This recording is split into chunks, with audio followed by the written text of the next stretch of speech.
Hello, hi, ನಮಸ್ತೆ. ನಮ್ಮ ಕುಂದಾಪುರ ಕೈ ರುಚಿಗೆ ಸ್ವಾಗತ. ನಾನು ಸುಜಾತ ಶೆಟ್ಟಿ. ಇವತ್ತೊಂದು ಒಬ್ಬಟ್ಟು ಸಾರು ಮಾಡಿ ತೋರಿಸ್ತಾ ಇದ್ದೀನಿ. ನೋಡಿ ಎಷ್ಟು ಚೆನ್ನಾಗಿದೆ ಅಂದರೆ, ಒಬ್ಬಟ್ಟು ಮಾಡಿದ್ದು ಇನ್ನು ಮುಂಚೆ ತೋರಿಸಿದ್ದೀನಿ. ಇವಾಗ ಒಬ್ಬಟ್ಟು ಮಾಡಿದ್ದೆ ಮೊನ್ನೆ ಸಂಕ್ರಾಂತಿ ಹಬ್ಬಕ್ಕೆ.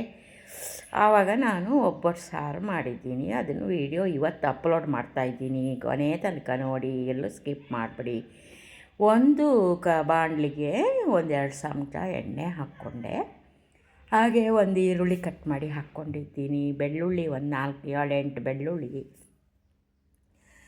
ನಂತರ ಜೀರಿಗೆ ಒಂದು ಸ್ಪೂನ್ ಜೀರಿಗೆ, ಕರಿಬೇವು ಒಂದು 10-15 ಕರಿಬೇವು, ಆಮೇಲೆ ಬ್ಯಾಡಗಿ ಮೆಣಸು ಒಂದು 4-5 ಇಷ್ಟೆಲ್ಲ ಹಾಕಿ ಸಣ್ಣ ಉರಿಯಲ್ಲಿ ಫ್ರೈ ಮಾಡ್ತಾಯಿದ್ದೀನಿ.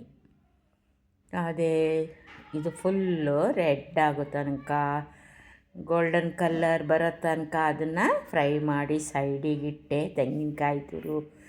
ಇವಾಗ ಒಂದು ಹುಣಸೆ ಹಣ್ಣು ನೆನೆಸಿ ಇಟ್ಕೊಂಡಿದ್ದೀನಿ. ಅದನ್ನು ಜ್ಯೂಸ್ ತೆಗೆದು ಸೈಡಿಗೆ ಇಟ್ಕೊಂಡೆ. ಈಗ ಒಂದು ಮಿಕ್ಸಿ ಜಾರ್ಗೆ ನಾನು ಹುರಿದಿಟ್ಟ ಸಾಮಾನೆಲ್ಲ ತಣ್ಣಗಾಗಿದೆ. ಅದ್ರ ಜೊತೆ ನಾನಿವಾಗ ಒಂದು ಬಟ್ಲು ತೆಂಗಿನಕಾಯಿ ತುರಿ ಹಾಕ್ತಾಯಿದ್ದೀನಿ. ಹಾಗೆ ನಮ್ಮ ಮನೆಗೆ ರಸಮ್ ಪೌಡರ್ ಇದ್ದರೆ ಅದು 1 ಸ್ಪೂನ್ ಹಾಕ್ತೀನಿ. ಮೆಣಸಿನ್ಕಾಯಿ ಹಾಕಿದ್ದೀನಿ. ಮತ್ತು ಇನ್ನೇನಿಲ್ಲ ಇದಕ್ಕೆ ಜಾಸ್ತಿ ಸಾಮಾನು. ಆಮೇಲೆ ಸ್ವಲ್ಪ ಕೊತ್ತಂಬರಿ ಸೊಪ್ಪು ಹಾಕ್ಬಿಟ್ಟು ಸ್ವಲ್ಪ ನೀರು ಹಾಕಿಬಿಟ್ಟು ನೈಸಾಗಿ ರುಬ್ಕೊಂಡು ಬರ್ತೀನಿ. ಆಯಿತು, ರುಬ್ಬಿದಾಯಿತು. ಆಮೇಲೆ ಬೇಳೆ ಕಟ್ಟು ಇತ್ತಲ್ಲ, ಬೇಯಿಸಿದ ನೀರು, ಅದಕ್ಕೆ ಈಗ ಒಂದು ಸ್ವಲ್ಪ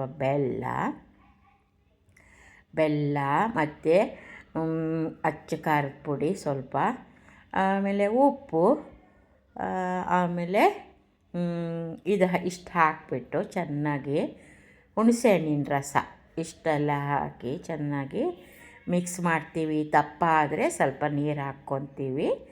ಸ್ವಲ್ಪ ಅರಿಶಿನ ಪೌಡ್ರ್ ಹಾಕಿದ್ದೀನಿ. ಎಲ್ಲ ಹಾಕಿ ಒಂದು ರೆಡಿ ಮಾಡ್ಕೊಂಡಿದ್ದೀನಿ.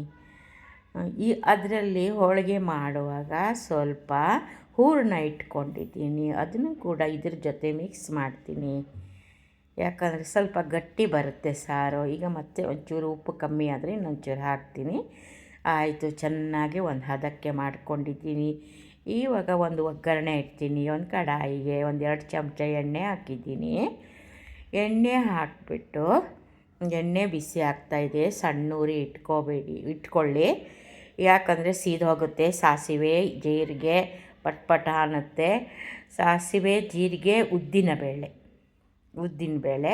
ಇಷ್ಟು ಕರಿಬೇವು ಹೆಸರು ಜಾಸ್ತಿ ಹಾಕೋದು. ಒಂದು ಬ್ಯಾಡಗಿ ಮೆಣಸು ಸ್ವಲ್ಪ ತುಂಡು ಮಾಡಿ ಹಾಕಿಬಿಟ್ರೆ ನೋಡಿ ಫುಲ್ಲು ಗಮ್ ಅಂತ ಇದೆ. ಆಲ್ಮೋಸ್ಟ್ ಫ್ರೈ ಆಗಿದೆ.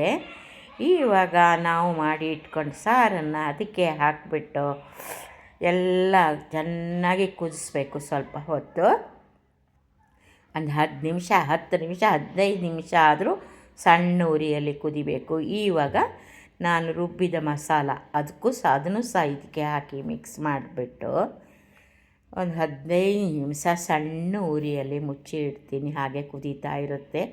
ತುಂಬ ಗಟ್ಟಿ ಮಾಡ್ಕೊಳ್ಳೋದು ಬೇಡ, ಯಾಕಂದರೆ ಮತ್ತೆ ತಣ್ಣಗಾದ್ಮೇಲೆ ಮತ್ತೆ ಗಟ್ಟಿ ಆಗುತ್ತೆ ಫ್ರೆಂಡ್ಸ್. ಅದಕ್ಕೆ ಸ್ವಲ್ಪ ನೀರು ಥರ ಮಾಡ್ಕೊಳ್ಳಿ. ತುಂಬ ಚೆನ್ನಾಗಿರುತ್ತೆ ಅನ್ನದ ಜೊತೆನೂ.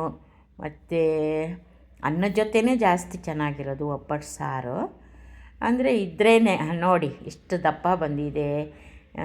ಇವತ್ತಿನಿಂದ ನಾಳೆಗೆ ಇಟ್ಕೊಂಡ್ರೆ ಇನ್ನೂ ಚೆನ್ನಾಗಿರುತ್ತೆ. ದೋಸೆಗೆ ಹಾಕ್ಕೊ ತಿನ್ಬೋದು. ನೋಡಿ ಬಿಸಿ ಬಿಸಿ ಒಬ್ಬಟ್ಟು ಹೋಳಿಗೆ ಸಾರು ಮಾಡಿದ್ದೀನಿ. ಎಲ್ಲೂ ಸ್ಕಿಪ್ ಮಾಡಿದೆ, ಕೊನೆ ತನಕ ನೋಡಿ. ಒಂದು ಕಮೆಂಟ್ ಹಾಕಿ ಫ್ರೆಂಡ್ಸ್.